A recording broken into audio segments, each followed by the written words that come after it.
El juez, al declarar fundado el requerimiento de prisión preventiva, deberá tener en cuenta la concurrencia de los presupuestos regulados en el artículo 268 del Código Penal. Asimismo, la Casación 626-2013 Moquegua indica que si se identifica que no se cumple con uno de los presupuestos estipulados en el artículo 268, no cabría imponer la medida de prisión preventiva.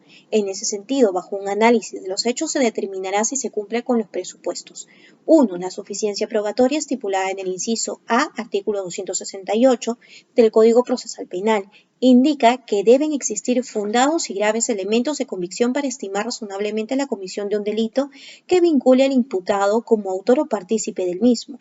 En relación con ello, la Casación 626-2013 Moquegua indica que deben existir elementos suficientes que denoten un grado de probabilidad alto de existencia del hecho punible y de la responsabilidad del autor.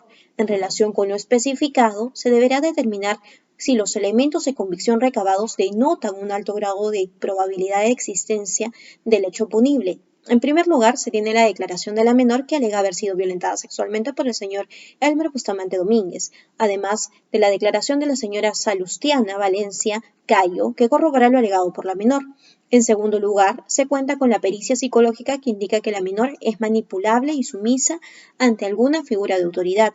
Además, se concluye que se encuentra lúcida y en sus facultades mentales y afectada también y emocionalmente como respuesta a los hechos vivenciados en etapa temprana de su vida.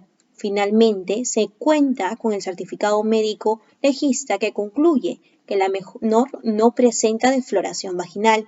En ese sentido, si bien se alega la presunta comisión del delito de violación sexual, que se configura con el acceso carnal por vía vaginal, anal o bucal, especificado en el artículo 173 del Código Penal, contra la menor identificada con las iniciales ABC, el grado de probabilidad de la existencia del hecho punible y de la responsabilidad del autor no es alto, debido a que en el examen del médico legista no se evidencia el abuso alegado, toda vez que no hay evidencia del daño alguno como consecuencia del presunto hecho delictivo. Asimismo, si bien la pericia psicológica determina que la menor se encuentra afectada psicológica y emocionalmente como respuesta a los hechos vivenciados en la etapa temprana de su vida, también denota que la menor puede ser objeto de manipulación ante una figura de autoridad. En conclusión, no se podría alegar la concurrencia del presupuesto de suficiencia probatoria al no existir elementos graves. El segundo presupuesto es que la pena sea superior a 4 años. En el presente caso, la pena estipulada en el artículo 173, inciso 2, la violación de menor de edad, es de cadena perpetua, por lo que podría denotar una posible fuga. Asimismo, el tercer presupuesto sería el peligro de fuga o obstaculización. La gravedad de la pena por el delito que se le imputa al señor Elmer Bustamante Domínguez es de cadena perpetua. El imputado cuenta con arraigo en el país debido a que no cuenta con trabajo estable ni domicilio propio. En el presente caso, no concilia el pago de reparación toda vez que niega haber incurrido en el delito de violación sexual. El imputado acudió a declarar respecto a los hechos atribuidos a su persona ante una cita acusada por el personal de la comisaría del PNP Santa Elizabeth. Bajo el análisis realizado, considero que el juez de investigación preparatoria no debió declarar fundado el requerimiento de prisión preventiva, toda vez que es necesaria la concurrencia de los presupuestos estipulados en la norma y en el presente caso no se cumple con la suficiencia probatoria. La prueba es un elemento objetivo, concreto, que se encuentra destinada a la formación de convicción del juzgador.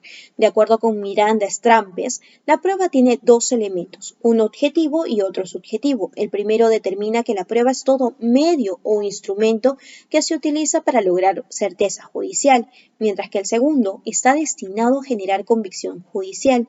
En ese sentido, la prueba puede ser una persona o objeto que provee información sobre un hecho. En principio, los actos de prueba se llevan a cabo en la etapa de juzgamiento, dado que estos tienen como objeto crear convicción en el juez sobre los hechos alegados. Sin embargo, existen excepciones como la prueba anticipada que se da ante el juez de investigación preparatoria, dado que existe un factor externo que imposibilita que esta declaración no llegue a juicio oral. Asimismo, en el inciso D, artículo 242 del Código Procesal Penal, especifica que el fiscal podrá instar al juez de investigación preparatoria la actuación de una prueba anticipada en el caso de declaración de niñas, niños y adolescentes en su calidad de agraviados por los delitos comprendidos en el capítulo 9, violación de libertad sexual. En ese sentido, la declaración de la menor debe ser considerada como prueba, toda vez que es la agraviada por el presunto delito de violación sexual.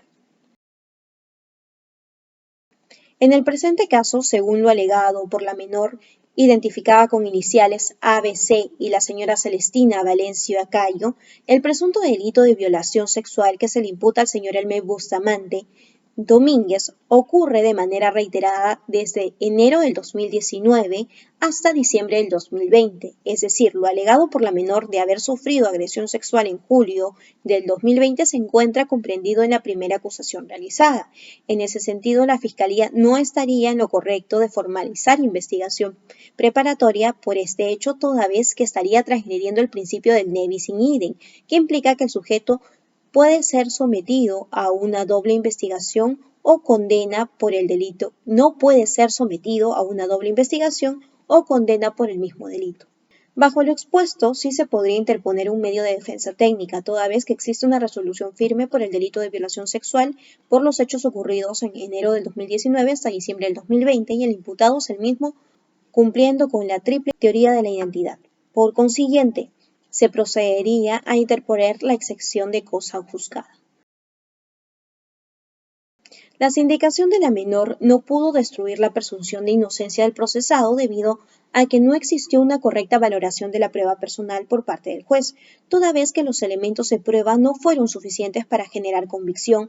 Por consiguiente, se evidencia que el juez no cumplió con lo estipulado en el artículo 158 del Código Procesal Penal, que indica que en la valoración de la prueba el juez deberá observar las reglas de la lógica, la ciencia y las máximas de la experiencia. Asimismo, al emitir sentencias, esta debió contener una motivación clara y lógica y completa de cada uno de los hechos y circunstancias que se dan por probadas o improbadas y la valoración de la prueba que lo sustenta, estipulado en el inciso 3, artículo 394 del Código Procesal Penal.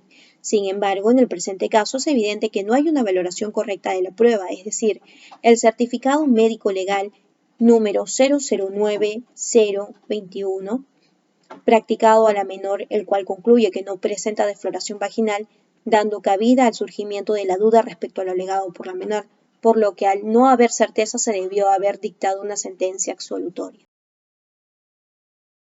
La casación tiene como finalidad la declaración de la nulidad de la sentencia, por error de derecho, sustantivo o procesal. Asimismo, procede ante sentencias definitivas, según el artículo 427 del nuevo Código Procesal Penal.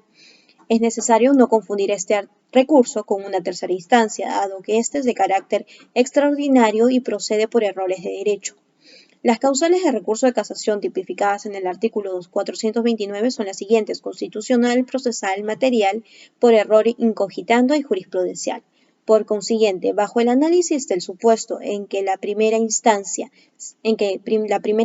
absolvió al imputado y la segunda instancia se revocó y condenó, se procederá a interponer el recurso de casación y la causal por la cual interpondría el presente recurso es la casación constitucional, tipificada en el inciso 1 del artículo 429 del nuevo Código Procesal Penal, dado que transgrede la presunción de inocencia al no haber una prueba objetiva que acredita la responsabilidad del sujeto. Asimismo, no hay una debida motivación en la sentencia. La presente casuística presentada me ha permitido aclarar diversas dudas respecto a la aplicación de la prisión preventiva, que es una medida restrictiva de la libertad que se utiliza de manera reiterada en nuestro país, muchas veces sin la debida motivación, por lo que considero que es un gran aporte para el desarrollo de mi vida profesional.